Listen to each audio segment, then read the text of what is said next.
क्या नाटक है? सुना तो होगा ही ना, जब कोई अच्छी चीज होने वाली होती है तब शंखनाद होता है।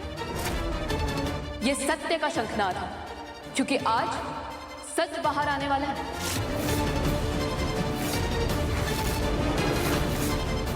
सच? कौन सा सच सरू? बाबा साहब, पहले मारे को नशा चढ़ा, फिर मारे को किसी ने टंकी में बंद कर दिया।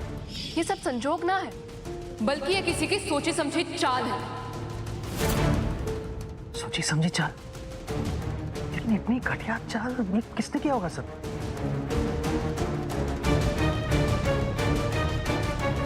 जिसने भी मारे को जान से मारने की कोशिश की है ना, उसका अभी इसी वक्त सबके सामने पर्दाफाश होकर रहेगा। और अब उसकी सच्चाई सबके सामने आने वाली है।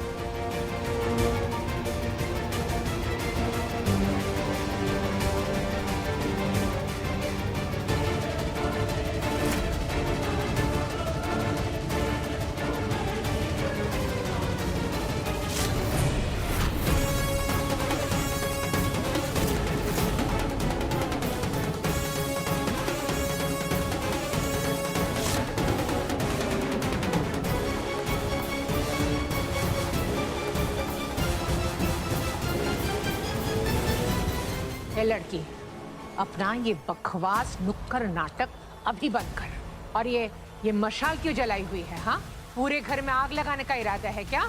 आग तो लगेगी, लेकिन इस घर को ना, बल्कि उस इंसान को जिसने आज तुम्हारे को जान से मारने की कोशिश की।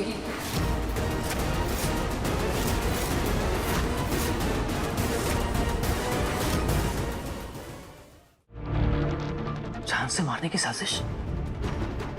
साफ साफ बताओ सरू, ऐसे पहेलियां मत बुझाओ। आज विसर्जन के बाद मैं पानी की टंकी के वहां गई थी, तब मारे को लगा कि शायद कोई हमारा पीछा कर रहा है, हमारे पर नजर रख रहा है। बाबा साहब,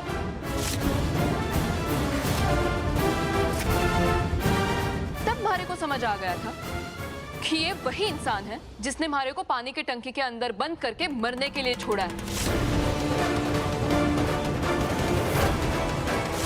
फिर मैंने एक जाल बिछा। मैंने गुप्ता जी को कॉल करके सीसीटीवी वीडियो मंगाने का झूठ बोला, क्योंकि हमारे को पता था कि गुनहगार अपना राज खुलने के डर से उस वीडियो के पीछे पीछे जरूर आवेगा। और फिर वही हुआ। मैं जानती हूँ अनिका ने गलत काम किया है, लेकिन अगर आप पिता होकर उसे इतनी बड़ी सजा देंगे तो उसके मन में कड़वाहट और बढ़ जाएगी। सुधरने की जगह वो भटक जाएगी। और देखिए, हमारा मकसद आपके परिवार को बिखेरना ना था, बस सच सामने लाना था। सरू, तुम समझ नहीं रही हो। हाँ, अनिका ने तुम्हारी जान लेने की कोशिश की। जान लेने की कोशिश की है तुम्हारी बेटा। उसके बाद भी तुम उसे माफ कर सकते हो, लेकिन मैं नहीं। मेरा दिल इतना बड़ा नहीं है बेटा। देखो, पहले अनिका ने क्या किया? तुम्हारे लड्डू में नशा मिलाया। उसके बाद तुम्हें टंकी में डुबो के मारने की कोशिश की। सरू, तुम अनिका के रहते हुए इस घर में सेफ नहीं हो। तुम्हें कुछ भी हो सकता है। लेकिन चंद्रकांत साहब, वो आपकी बेटी है, आपका खून है वो। अगर आप उसे प्यार से समझाएंगे, उसे कुछ चार चीजें अच्छी बताएंगे तो शायद वो सही रास्ते पे आ जाए। लेकिन आप अगर उसे जेल भेजेंगे ना, तो वो आपसे हमेशा हमेशा के लिए नफरत करने लग जाएगी। वो भटक जाएगी, बात और बिगड़ जाएगी। मुझे कोई फर्क नहीं पड़ता, कोई फर्क नहीं पड़ता मुझे। मैं बाप हूँ अनिका का, उसका भला मैं भी चाहता हूँ। लेकिन अब मुझे एक बात तो समझ में आ गई कि सिर्फ बातों से कुछ नहीं होगा। I will have to take strict action. जब अनिका जेल जाएगी ना, तब उसकी अकल ठिकाने आएगी। और देखो सरू, इस बात पे अभी मुझे कोई डिस्कशन नहीं चाहिए। ये मेरा फाइनल फैसला है। अनिका जेल जाएगी मतलब जाएगी।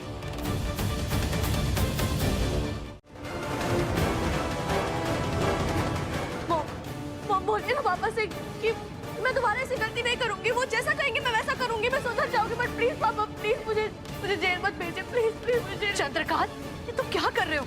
इंस्पेक्टर साहब, कोई गलतफहमी हुई है, प्लीज आप ऐसा मत कीजिए। कोई गलतफहमी नहीं हुई इंस्पेक्टर साहब, आप ले जाइए इसे। अब चंद्रकांत, अरेस्ट? किसका अरेस्ट?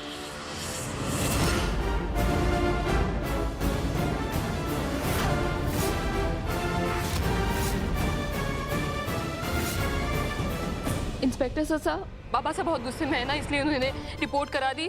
घर के बाद घर में सुलझ जाएगी। आप उसे मत अरेस्ट कीजिए। हमारे को सच में अनिका से कोई शिकायत ना है। सर, आप पहले तो अनिका ने तुम्हें नशे वाले लड्डू खिलाए, हाँ, बजाज परिवार की इज्जत को सरेआम उछाला, और उसके बाद तुम्हें मारने की कोशिश की, जान से मारने की। What? अनिका, तुमने सरू को जान से मारने की कोशिश की? अनिका, मुझे ये तो मालूम था कि तुम जिद्दी हो सकती हो, घमंडी हो सकती हो, मनमानी कर सकती हो, लेकिन इतना बड़ा कदम तुम इतना नहीं गिर सकती अनिका। तुम किसी की जान लेना चाहती हो? This is disgusting.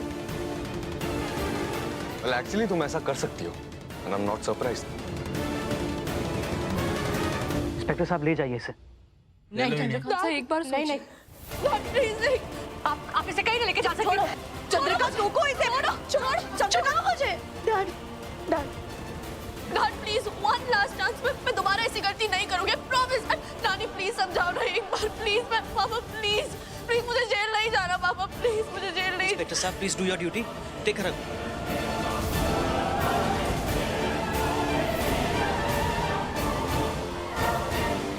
रुको।